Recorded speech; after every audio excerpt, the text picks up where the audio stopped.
On the evening Leah turns 18, her mother opens the family phone plan and leaves Leah's $60 bill exactly where it is.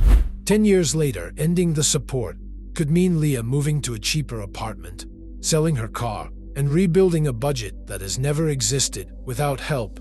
At 18, none of that feels possible. Leah is still studying. The family plan is cheaper. They can discuss it later. The phone is simply where the pattern begins.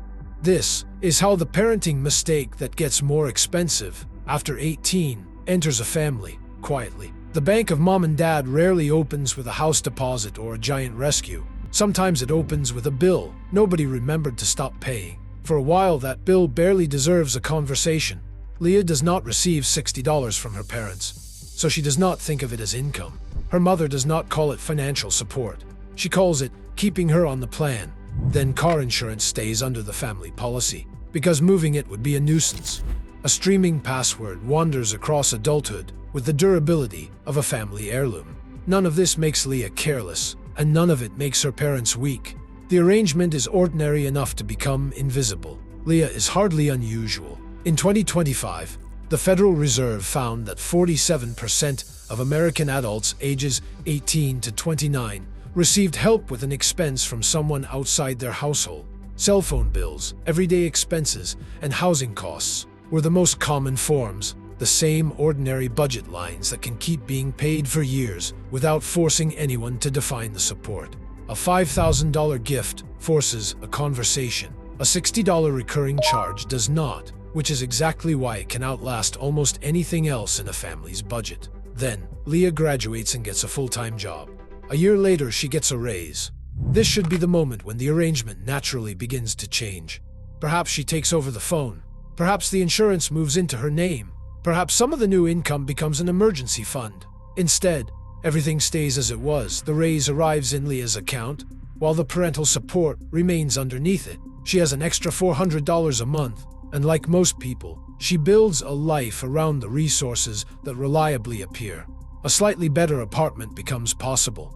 Takeout becomes easier on tired evenings. A car payment fits where it did not fit before. The raise feels real. The support does not. Yet both increase what Leah can spend. That is the first expensive turn. Money from parents can become part of an adult child's effective income, even when no money is transferred into their account. If her parents cover $600 in regular bills, removing that help will eventually feel much like a $600 pay cut. The employer has changed nothing. The household still loses $600 of spending power. Her parents may have assumed the raise would naturally lead Leah to take over more. Leah may have assumed they would speak up when they wanted her to. So the promotion changes the number on her payslip without changing the financial relationship. The silence does the work. Each new dollar finds a new use before anyone gives an old dollar a new owner. This is why increased income does not always produce increased independence. Without a deliberate handover, a raise can become permission to expand, rather than an opportunity to absorb the support that was meant to be temporary. That gap between what parents assume and what their adult child experiences is one of the hidden money lessons we uncover on Raised to Spend. So if you find this useful, like the video and subscribe. Those invisible payments become much more consequential once they start shaping the lifestyle built around them. By 24, Leah has moved out. Her parents helped with the deposit, then covered $500 of rent during a difficult month. The next month was tight, too. Soon the apartment costs $1,800. Leah's own income can comfortably carry $1,300, and the missing $500 arrives with such regularity that it no longer feels missing. Her parents still describe the payment as temporary. Leah signs a 12-month lease. That difference matters. Temporary money is now supporting a commitment with its own calendar. The apartment, cars, subscriptions, and social life are not extravagant. They are simply calibrated to an income that partly comes from another household. The bank of mom and dad has stopped behaving like an occasional rescue and started behaving like an unofficial second paycheck. Leah is making rational decisions with the resources she has repeatedly been given. Most of us do. When money appears predictably, the budget begins to trust it. Leah's monthly commitments assume the support will arrive next Friday. Everything holds together fine, right up until something doesn't.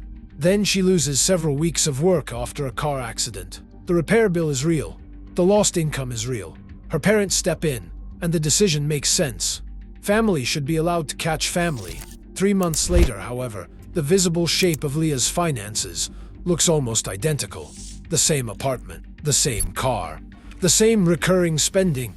Her parents absorbed the repair, replaced the lost income, and continued the usual monthly help. The emergency passed without leaving behind a plan for the next one. That protection is valuable. It can keep a temporary shock from turning into debt, eviction, or a lost job.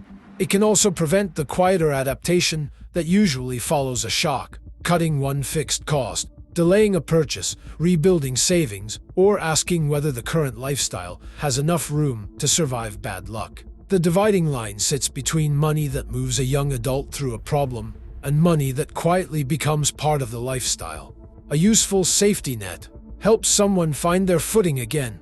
When the net expands after every fall, building that footing can keep being postponed. At this point, a reasonable parent may say, "We can afford it. Why turn love into an accounting exercise?" So move the camera away from Leah for a moment. Her parents never approved a 10-year support plan. They approved dozens of smaller decisions. $60 for the phone, insurance for another year, a deposit, $500 toward rent, one car repair, one difficult month. At $900 a month, the arrangement now costs $10,800 a year. No single payment felt reckless enough to trigger alarm. Together, they have become a second set of household expenses. The total can remain strangely hard to see because it arrives in different forms. The phone is charged to one card. Insurance disappears from another account. Rent is a bank transfer marked this month, even though this month has now lasted several years. An emergency sits in the past as a story, not a line item. The parents feel each act of help separately, while their future absorbs the combined cost. Every payment still clears, which is one reason the arrangement can continue to look affordable.